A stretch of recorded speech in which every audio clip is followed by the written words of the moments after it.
Here's why Otto Hightower betrayed Rhaenyra by crowning Aegon. Welcome back to the channel. Today, we're diving deep into one of the most pivotal betrayals in House of the Dragon and George R.R. Martin's wider Targaryen history. We're talking about the moment Otto Hightower, the Hand of the King and one of the shrewdest political minds in Westeros, betrayed Princess Rhaenyra by supporting the crowning of Aegon II Targaryen after the death of King Viserys. This betrayal set into motion the bloody and devastating civil war known as the Dance of the Dragons, a war that would nearly destroy House Targaryen from within. But here's the real question. Why did Otto betray Rhaenyra, the rightful heir that Viserys himself named years earlier? Was it personal ambition? Was it loyalty to his daughter Alicent and her children? Was it a calculation to preserve the realm's stability? Or was it simply that Otto never truly believed in the idea of a woman ruling Westeros? In this video, we're going to explore Otto's betrayal step by step.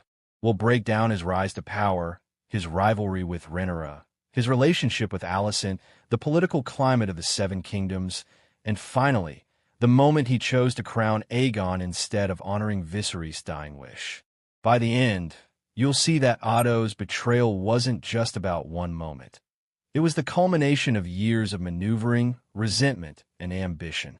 So grab a seat because this is the story of why Otto Hightower betrayed Rhaenyra by crowning Aegon. To understand Otto's betrayal, we first have to understand who Otto Hightower was. Born into House Hightower of Oldtown, one of the oldest and most respected families in Westeros, Otto was not destined to be a great warrior or conqueror. Instead, his strengths lay in his intelligence, cunning, and ability to manipulate court politics. Otto served as Hand of the King to both King Jaehaerys and King Viserys. That alone shows how trusted and skilled he was at maneuvering within the royal court. He positioned himself not just as an advisor, but as a quiet architect of royal decisions. He was patient, observant, and always planning for the long game. But it wasn't just loyalty to the realm that guided him.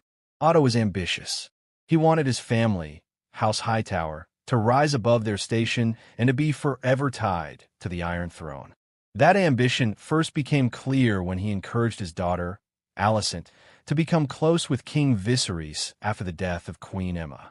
Some say Alicent comforted Viserys out of kindness.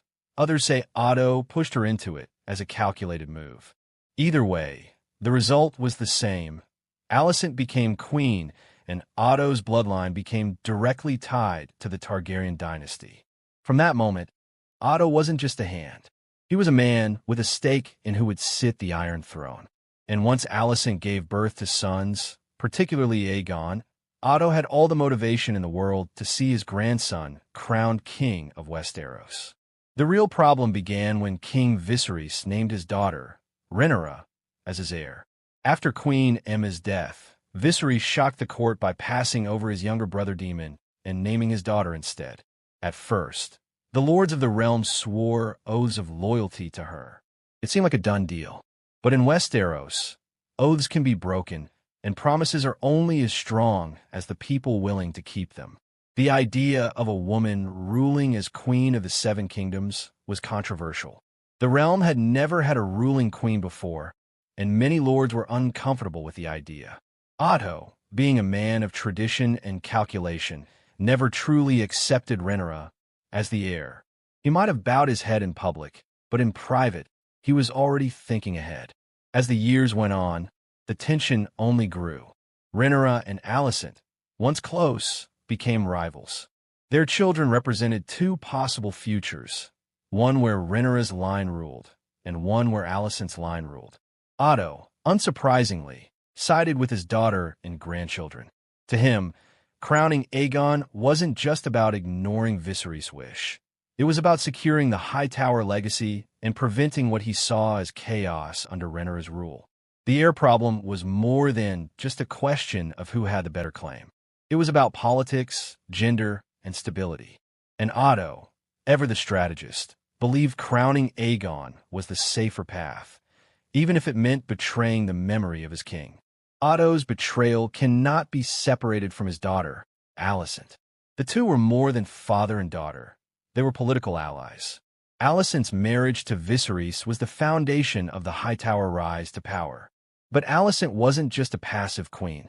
She was deeply invested in her children's futures, especially Aegon's. Otto and Alicent shared the same belief, that Aegon was the rightful ruler. Whether it was because of his Targaryen bloodline through Viserys or simply because he was male, they viewed Aegon as the better option for the realm. Alicent may have struggled at times with the morality of this choice, but Otto never wavered. He reminded her constantly of the dangers of letting Rhaenyra rule.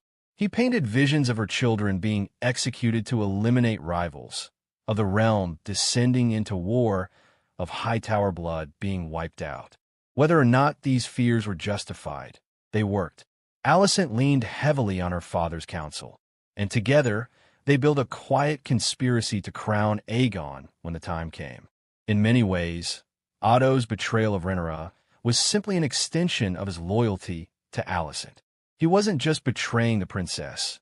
He was protecting his daughter and grandchildren. In his eyes, he wasn't a villain. He was a father ensuring his bloodline survived. Another key reason Otto betrayed Rhaenyra was that he simply did not trust her.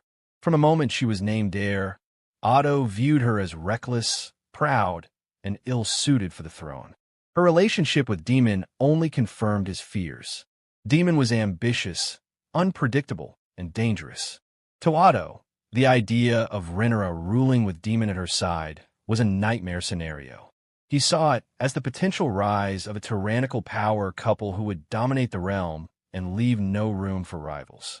Otto also weaponized Rhaenyra's personal life against her. Rumors about her children's parentage, whether they were truly fathered by Laenor Velaryon or by Harwin Strong, were used as proof that she was unfit to rule. Otto didn't need proof. In politics, perception is everything. By spreading doubts about her honor and her son's legitimacy, he undermined her position long before Viserys' death. This wasn't just political maneuvering, it was personal disdain. Otto never liked Rhaenyra. She reminded him too much of the Targaryens he didn't trust. Impulsive, entitled, and difficult to control.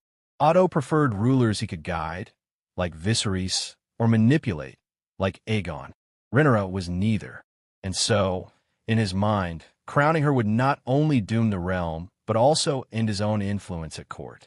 For Otto, betrayal wasn't betrayal. It was self-preservation.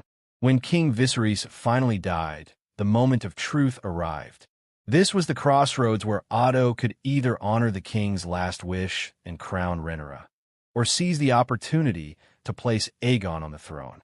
It was made in secret council chambers, whispered between Otto, Alicent, and their allies.